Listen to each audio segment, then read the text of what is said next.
because they were the ones who were initiating this. Did you know that any of this stuff was going on? Because some of this fell under you being the associate director. Did you know any of this was going on? We have definitely come a long way since 2014 and some of those processes that have been happening. And we have done a lot, and also in general from the VA perspective, to improve how we're doing scheduling processes and practices. A lot of this we have learned along the way in terms of how proper scheduling had been done or not done. And so that's something that we've been working on very diligently since then, and ensuring that we're doing proper training for our staff. And so we've done a number of different initiatives to ensure that folks have the proper training, that they're getting the feedback, that the training is working, and that if there are errors that are happening, that they're getting that feedback. It's something that we've been working on, and we've learned a lot since 2014.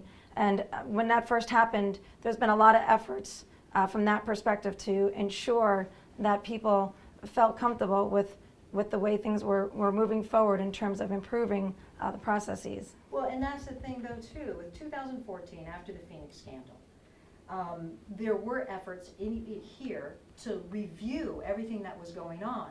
Some of the stuff that was happening here in this review of the alleged wait time manipulation was post 2014 of the zeroing out of the appointment schedules and the time frame. So if they knew about it and it was still continuing to happen, why was it continuing to happen?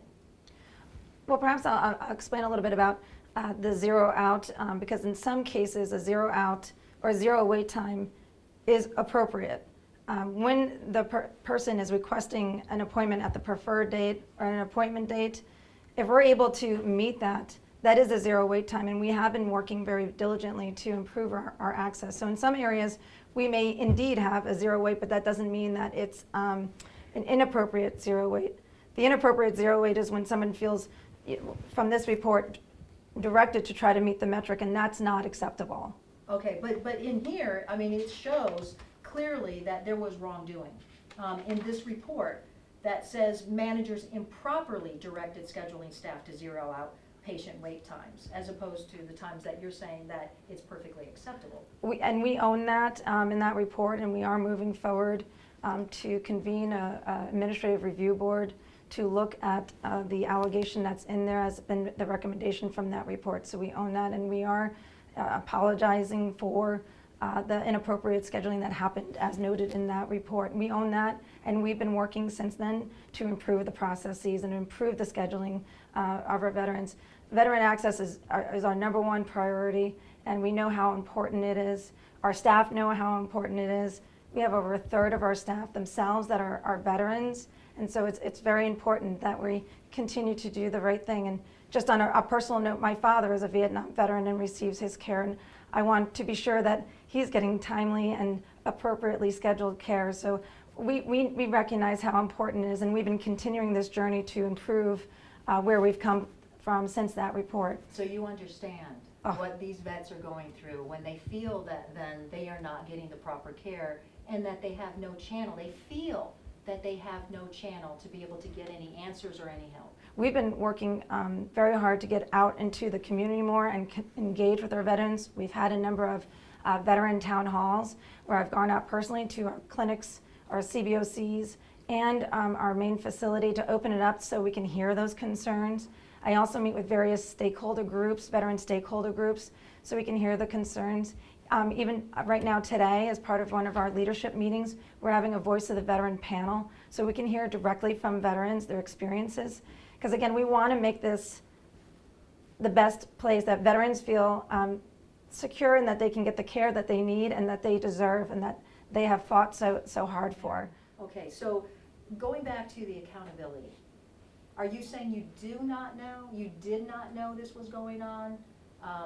And any time that you were acting director or as the associate director, did you not know any of this stuff was going on? Well, I'm aware of it through the report and what's happening, and some of the activities I was aware of when it came to light about the electronic wait list. So yes, I'm made aware of those details, and so that we could take action and move forward from that perspective. Because some of the people, the whistleblowers, have said that you knew all of this stuff was going on.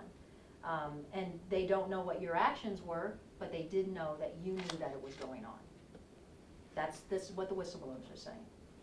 Well, as I said, when it became to light about what was happening, we've taken action. Not from these reports, I'm talking about directly, that you should have known this directly, even before these reports.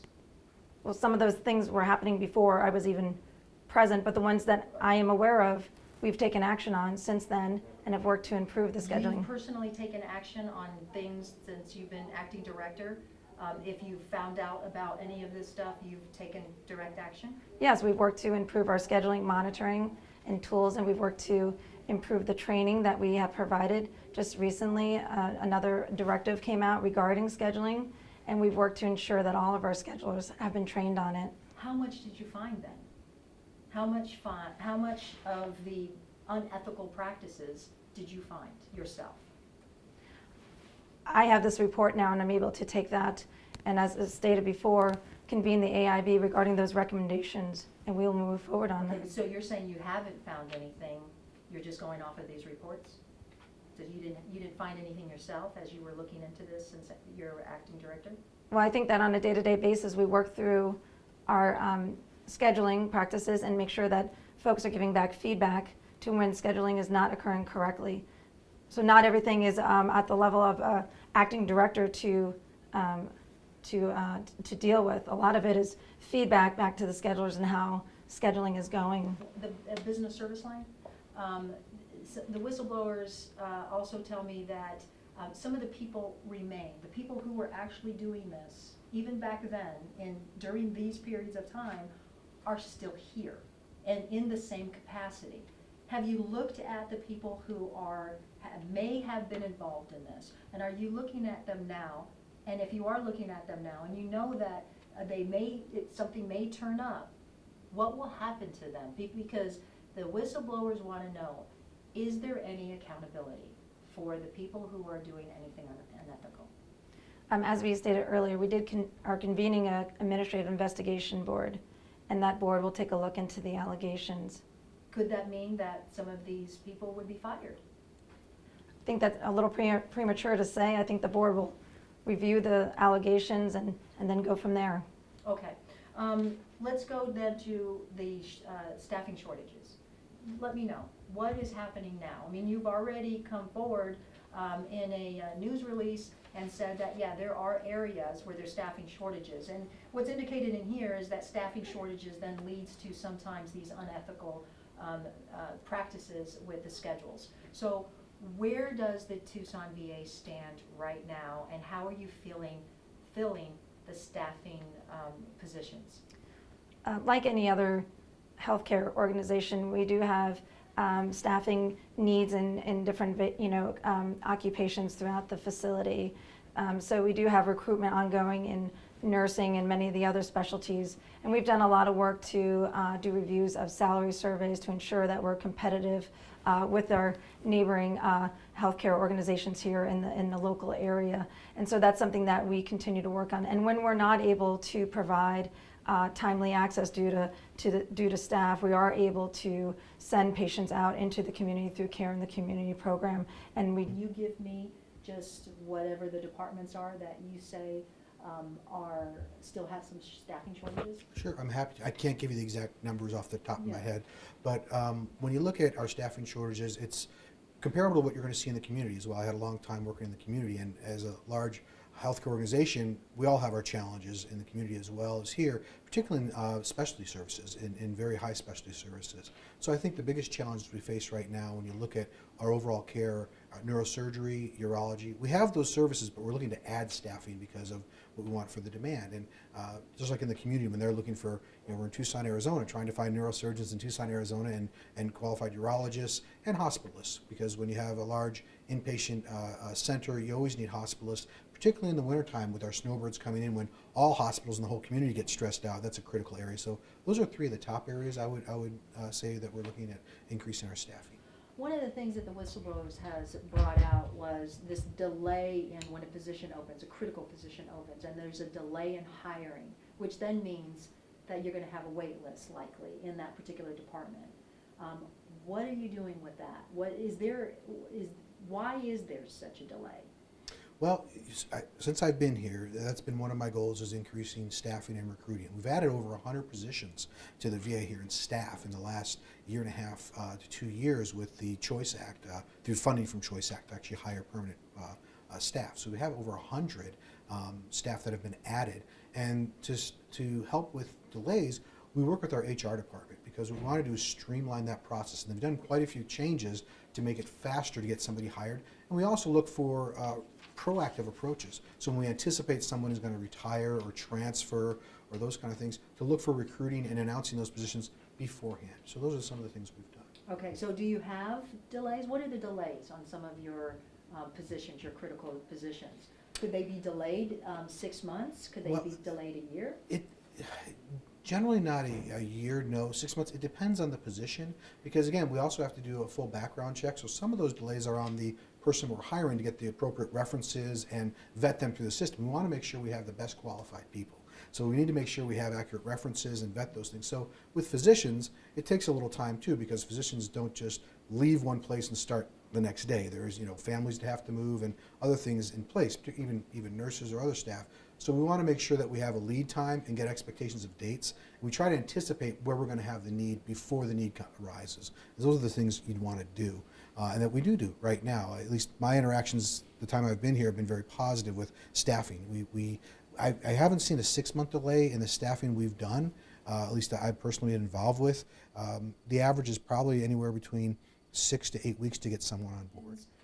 If physicians have any disputes, any concerns with their managers, what can they do? What do you recommend that they do? Can you assure that they will not be retaliated against for speaking up about any concerns, not only for them, but for their patients as well? Absolutely. Retaliation is never appropriate. We want to hear what the issues are so we can improve our care and do the best thing for veterans. Any physician, any staff member, they should bring those up, and we're open. I'm always open to hearing anything, and I think all of the leadership can commit to that, and even not just in the front office, but every level, that retaliation is not an acceptable practice, and we always want to hear those things to make ourselves better, to make sure we're taking care of veterans. What's the accountability if you do find that somebody is not doing what they're supposed to be doing, that they may be retaliating against a physician or any staff member? What's the accountability? What is set up so that they know that they've got that next step, and they know that possibly somebody could be fired? So what I would say is accountability doesn't always involve someone being fired. It may. There's a spectrum of accountability, and I would bring that up through human resources to make sure to do the appropriate actions, sometimes an investigation board, and whatever actions are recommended we take. And I would rely on my human resources and the policies that we do. There's also, we have a strong federal union here that people can bring up through the union for grievances if they're concerned, and there's anonymous complaints too. And we have our Stop the Line as well, which can be anonymous and bring up a concern so people don't have to worry about themselves being labeled with their name on a complaint. They can always bring up something anonymously.